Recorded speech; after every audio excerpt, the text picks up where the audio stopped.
Crypto currencies को लेके आपके बहुत सारे सवाल हो सकते हैं कि क्रिप्टो करेंसीज आखिर है ही क्या, ये चीज क्या है, इसकी जरूरत क्या है, आने वाले टाइम में क्रिप्टो करेंसीज के प्राइसेस ऊपर जाएंगे या नीचे जाएंगे, क्या गवर्नमेंट बैन तो नहीं कर देगी क्रिप्टो करेंसीज को।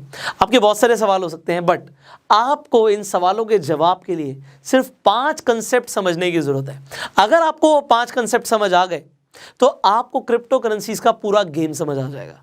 और उन 5 कंसेप्ट्स को समझने के लिए आपको 5 अलग अलग वीडियोस देखने की जरूरत नहीं है, सिर्फ इसी वीडियो के अंदर आपको 5 कंसेप्ट समझ आने वाले हैं। तो शुरू करते हैं with the very first concept. अब आप देखिए यहाँ पे मनी वर्सेस करेंसी। अभी तक आपकी जेब में जो नोट है, जो करेंसी है, उसे आप मनी मान रहे थे। आपकी जेब में जो 2000 रुपए का नोट है एग्जाम्पल के तौर पे, आप समझ रहे थे ये मनी है। बट मान लेते हैं कि अगर आज गवर्नमेंट ने अनाउंस कर दिया कि आज के बाद 2000 रुपए का नोट नहीं चलेगा, तो आपकी जेब में जो पैसा है उसकी वैल्यू हो जाएगी 0। बट मनी के अंदर डिफरेंस होता है, उसकी वैल्यू 0 नहीं हो सकती। क्यों नहीं हो सकती? क्योंकि मनी के पास अपनी वैल्यू स्टोर्ड होती है। फॉर एग्जाम्पल, आपके घर में एक गोल्ड कॉइन है और उस गोल्ड कॉइन की एक कीमत भी है, आप उसे एक्सचेंज कर सकते हो करेंसी के थ्रू, बट आपको पता उसके अंदर एक वैल्यू है, गवर्नमेंट उसे बैन नहीं कर सकती और पूरे वर्ल्ड में वो चलेगा। करेंसी हो सकता है किसी कंट्री की किसी कंट्री में एक्सेप्टेबल ना हो, आपको पहले यूएसडी में कन्वर्ट कराना पड़े, फिर लेना पड़े, बड़े सारे लोचे हैं। बट गोल्ड जैसी चीज़ या सिल्वर जैसी चीज़ या जिनके अंदर वैल्यू है, वो हर जगह चलती है। एंड इसीलिए आपको ये समझना पड़ेगा कि करेंसी में और मनी में डिफरेंस होता है, क्योंकि करेंसी को मैनिपुलेट किया जा सकता है। उसे गवर्नमेंट रेगुलेट करती है बट मैनिपुलेट भी करती है। अभी मैं आपको बताऊंगा कैसे और क्यों। बट करेंसी जितनी चाहे उतनी छापी जा सकती है, और जो मनी है वो जितनी चाहे उतनी अपनी मर्जी से कोई गोल्ड कॉइन अपने घर में बैठ के नहीं छाप सकता। घर में बैठ के तो घर करेंसी भी नहीं छाप सकते, बट कहने का मतलब है कि गवर्नमेंट करेंसी जितनी मर्जी चाहे प्रिंट कर ले, बट गोल्ड कॉइन्स कहाँ से लाएगी? उसके लिए माइनिंग करनी पड़ेगी, उसकी लिमिटेड रिसोर्सेज हैं। एंड अगर आपको ये कंसेप्ट समझ आ गया तो हम बढ़ते हैं अब सेकंड कंसेप्ट की तरफ, and that is centralized versus decentralized. Currency centralize भी हो सकती है और डिसेंट्रलाइज भी हो सकती है, इसे समझिए। अभी समझाता हूं मैं आपको। आप जो रुपए यूज करते हैं वो हमारी गवर्नमेंट कंट्रोल करती है, वो जितने चाहे उतने छाप सकती है, और जिससे आ जाता है इन्फ्लेशन। महंगाई बढ़ने का जो सबसे बड़ा कारण है वो यही है कि गवर्नमेंट जितने चाहे उतने नोट प्रिंट कर सकती है। ये गवर्नमेंट के हाथ में सेंट्रलाइज्ड है। बट डिसेंट्रलाइज का मतलब होता है कि गवर्नमेंट उसे कंट्रोल नहीं करती है। Example bitcoin. तो बिटकॉइन को कोई भी गवर्नमेंट कंट्रोल नहीं कर रही, और जितने चाहे उतने बिटकॉइन नहीं छप सकते, नहीं बन सकते। उसकी एक लिमिटेड रिसोर्स है, लिमिटेड सप्लाई है। तो क्योंकि लिमिटेड सप्लाई है तो उसके अंदर भी एक वैल्यू स्टोर्ड होती है, ऐसे लोग कहते हैं। अब क्योंकि वैल्यू स्टोर्ड है और वो लिमिटेड है, तो पीपल से it just acts as a gold. Gold भी लिमिटेड है एंड बिटकॉइन भी लिमिटेड है। तो आने वाले टाइम में लोग कहते हैं कि बिटकॉइन के पैसे बढ़ेंगे। अब क्योंकि कोई गवर्नमेंट उसे मैनिपुलेट नहीं कर रही, कोई उसमें रेगुलेशंस नहीं है, तो यहां पे फर्क क्या है, मैं आपको एक बहुत बड़ा फर्क बताता हूं। Just Google about China. China ने एक बार अपनी करेंसी को ही गिरा दिया था। अपनी करेंसी को गिरा दिया तो आपको लग रहा होगा उनकी कंट्री पे बहुत बड़ा इफेक्ट पड़ा होगा, बट जो करेंसीज होती हैं वो आपस में बहुत ज़्यादा इंटरकनेक्टेड होती हैं। तो उन्होंने गिराया अपनी करेंसी को और इफेक्ट पड़ गया यूएस के ऊपर, यूएस की स्टॉक मार्केट पे इफेक्ट आ गया। तो अब क्योंकि गवर्नमेंट अगर अपनी करेंसी को मैनिपुलेट कर देती है तो पूरे वर्ल्ड को उससे खतरा है। इसीलिए कहते हैं ना, necessity is the mother of invention. Decentralized currency का जन्म हुआ, जिसे हम क्रिप्टो करेंसी बोलते हैं। अब आप कहेंगे कि क्रिप्टो करेंसीज के अंदर कई सारी छोटी करेंसीज हैं जिन्हें लोग रेगुलेट कर सकते हैं, जैसे कि एग्जांपल डॉज कॉइन।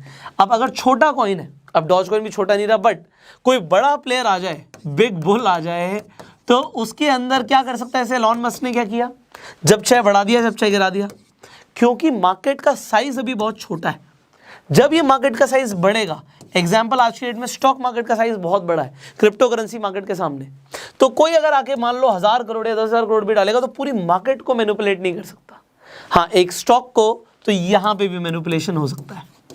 तो स्टॉक वर्सेस क्रिप्टो के ऊपर अगर आपको वीडियो चाहिए तो आप नीचे कमेंट जरूर कीजिएगा। Will surely try to make a video on stocks versus crypto.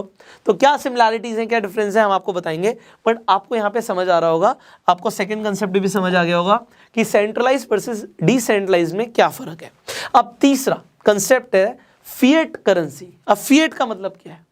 अब लोग कहते हैं फिएट मतलब जी फेक, एंड जो हम रुपए यूज कर रहे हैं, जो डॉलर यूज़ कर रहे हैं, जो यूरो यूज़ करते हैं, जो येन यूज़ करते हैं, ये सब कुछ फिएट करेंसी के अंदर ही आता है। क्यों आता है? आज से कुछ साल पहले आप या कोई भी कंट्री उतना ही करेंसी प्रिंट कर सकती थी जितना उसके पास रिजर्व में गोल्ड है या एसेट्स है।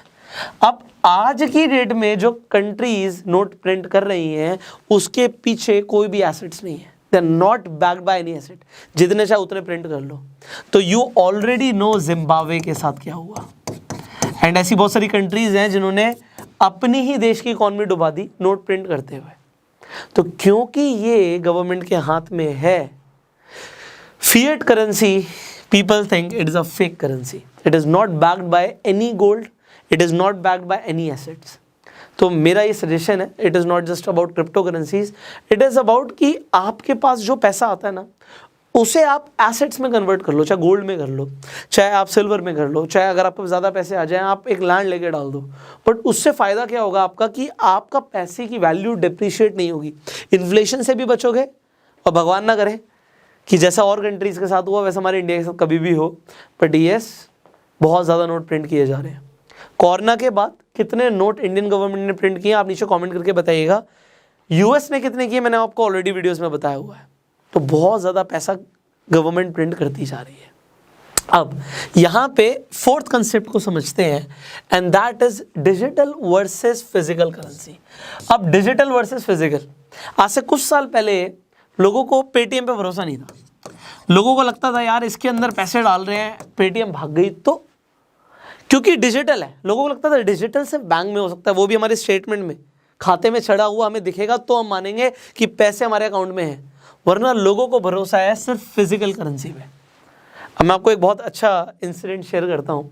एक आदमी ने बहुत सालों से पैसे जोड़े अपने ऑपरेशन के लिए, इलाज के लिए, और उसने जोड़ के कहाँ रखे? अपने घर की अलमारी में।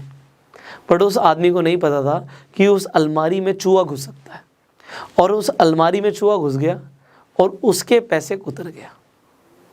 अब आप सोचिए उस आदमी के ऊपर क्या बीती होगी।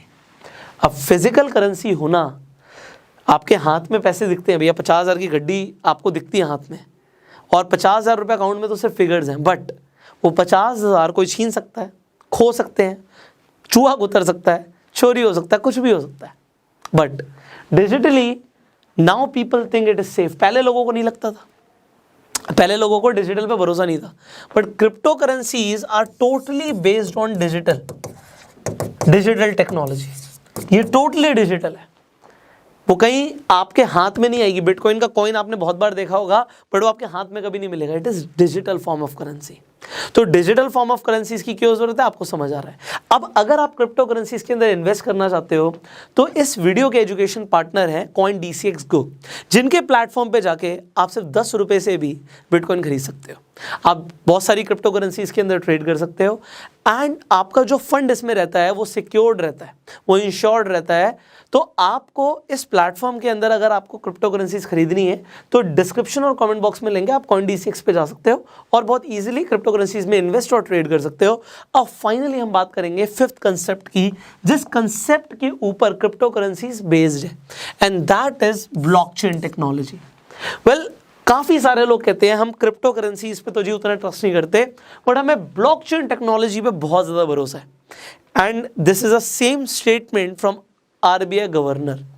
उन्होंने बोला technology behind crypto currencies is something that we should adopt, हमें भी अडॉप्ट करनी चाहिए, and that is blockchain technology. अभी टेक्नोलॉजी क्या है, देखो सिंपल सी चीज़ है जिसे हम बोलते हैं लेजर। लेजर का मतलब होता है खाता मेंटेन करना। कोई भी ट्रांजैक्शन होती है उसे हम मेंटेन करते हैं। अब जो भी आपके ट्रांजैक्शंस हैं, अभी आपका बैंक मेंटेन कर रहा है तो सारे रिकॉर्ड बैंक के पास है। पर आपने हर्षद मेहता वाली मूवी देखी, आपको पता लगा अगर बैंक के अंदर SBI का आपने केस देखा था, उसमें अगर लेजर से एंट्री हट गई तो फिर उसके लिए कितना कुछ करना पड़ेगा, कितनी इन्वेस्टिगेशन करनी पड़ेगी, बाद में जाके पता लगेगा कि अगर कोई फ्रॉड हुआ तो। एंड बैंक्स के अंदर आपने देखा कि कई बैंक्स के साथ ऐसा हुआ है। ब्लॉकचेन टेक्नोलॉजी क्या कहती है कि भैया आप कोई भी एंट्री मिटा नहीं सकते। यहाँ पे क्या है कि people have their own computers. अब यहाँ पे माइनर्स भी होते हैं, माइनिंग मशीन्स भी होती हैं, उसके ऊपर हम ऑलरेडी बात कर चुके हैं, बट फिर भी मैं आपको बता रहा हूँ। अब यहाँ पे जब भी कोई ट्रांजैक्शन होती है, यहाँ पे हर स्टेज पे जाके वो ट्रांजैक्शन वेरीफाई हो रही है, और अगर बीच में कहीं पर भी कोई एरर आ गया तो वो आगे वेरिफिकेशन होगा ही नहीं।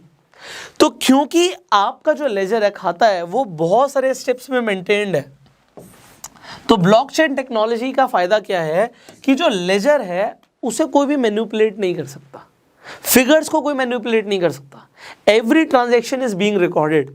एंड ये टेक्नोलॉजी के ऊपर अभी बहुत रिसर्च चल रही है। अभी ये कंपैरेटिवली वेरी न्यू टेक्नोलॉजी है, एंड इसीलिए जो क्रिप्टो करेंसी की पूरी मार्केट है, it is an emerging market, it is a new market. तो अभी इसमें प्रिडिक्टेबिलिटी मतलब बहुत ज़्यादा लोग कह सकते हैं कि बढ़ भी सकता है, कुछ भी हो सकता है। मतलब हाईली वॉलेटाइल मार्केट है ये। क्योंकि मार्केट का साइज़ भी बहुत छोटा है, तो कुछ प्लेयर्स ऐसे हैं जो बहुत ज़्यादा प्राइस को बढ़ा देते हैं, गिरा देते हैं। तो अभी यहाँ पे बहुत कुछ चल रहा है, एंड ऐसा लोगों ने जनरली देखा भी है कि जब भी कोई नई टेक्नोलॉजी आती है तो उसके अंदर ऐसा होता है। .com बबल का आप सबने नाम सुना है। जब इंटरनेट आया था तो क्या हुआ था, एंड आज इंटरनेट को हर आदमी यूज़ कर रहा है। तो कोई टेक्नोलॉजी जब नहीं होती है तो उसके यूज़र्स भी लिमिटेड होते हैं, एंड ट्रस्ट गेन करने में takes time. But as the things goes well, जैसे जैसे चीज़ें आगे बढ़ती हैं, फ्यूचर के अंदर what do you think, what is the future of crypto currencies according to you? आप नीचे कमेंट करके ज़रूर बताइएगा। फाइनली CoinDCX Go की एप्लीकेशन आप इस वीडियो की डिस्क्रिप्शन और कमेंट बॉक्स में जो लिंक है उस पर जाकर डाउनलोड कर सकते हैं। अगर आपको वीडियो अच्छी लगी जल्दी से लाइक कर दीजिए, शेयर ज़रूर कीजिए, जिससे जितने भी लोग इन 5 कंसेप्ट्स के बारे में समझना चाहते हैं जो आज आपने समझे हैं, तो वो भी समझ पाएँ। एंड चैनल पे पहली बार आए, सब्सक्राइब जरूर कीजिए, बेल आइकन पे क्लिक कीजिए कि आप आने वाली एक भी वीडियो मिस ना करें। फेसबुक पे देख रहे हैं आप, हमें फॉलो कीजिए। I will see you in the next video. Till that time, you go self made.